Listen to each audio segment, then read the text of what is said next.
Today is September 11th. We all remember what happened that day in September 11th, 2001, and we'll never forget it. Well, there are a lot of stories and poems written about that day, and this one is called Silent Night, 9/11, and I wanted to share it with you. You say that you'll never forget where you were when you heard the news on September 11th, 2001. Neither will I. I was on the 110th floor in a smoke-filled room with a man who called his wife to say goodbye.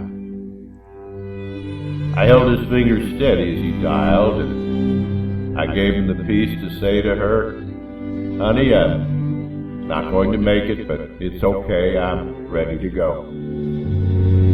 Well, I was with his wife when he called as she fed breakfast to their children. And I held her up as she tried to understand his words. And as she realized that he wasn't coming home that night. I was in the stairwell of the 23rd floor when a woman cried out to me for help. "I've been knocking on the door of your heart for 50 years. I said, "Of course I will show you the way. Only believe in me now." Well, I was at the base of that building when the priest ministered to the injured and devastated souls. I took him home to tend his flock in heaven. He heard my voice and he answered. Well, I was on all four of those planes, and every seat with every prayer. I was with the crew as they were overtaken, and I was in the very hearts of the believers there, comforting and assuring them that their faith had saved them. Oh, I was in Texas and Kansas and London, and I was standing right next to you when you heard the terrible news. Did you sense me there? I want you to know that I saw every face and I knew every name, though not all know me. Some met me for the very first time on that 86th floor.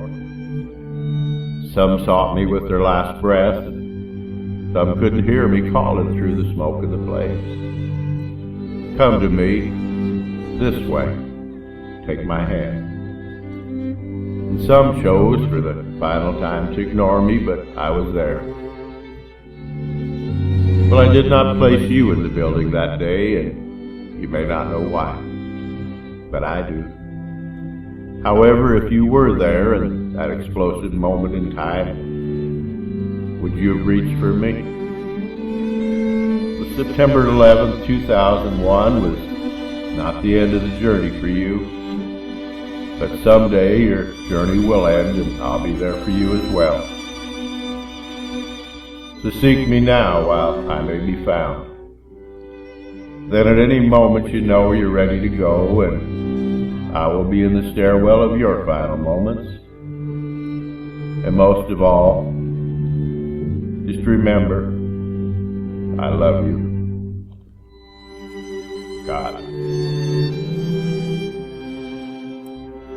Now let us bow our heads for a moment and say a prayer for all the souls who passed that day, and for all the families of the people who must live on with only the memories of their loved ones to cling to. And cherish every day you have with your loved ones, and don't forget to tell them that you love them every day. And we all get busy, and sometimes we forget that God has a plan for each one of us. Although most of the time we don't understand why things happen, but we must have faith that He watches and takes care of us in His own way every day. And may God bless you and keep you.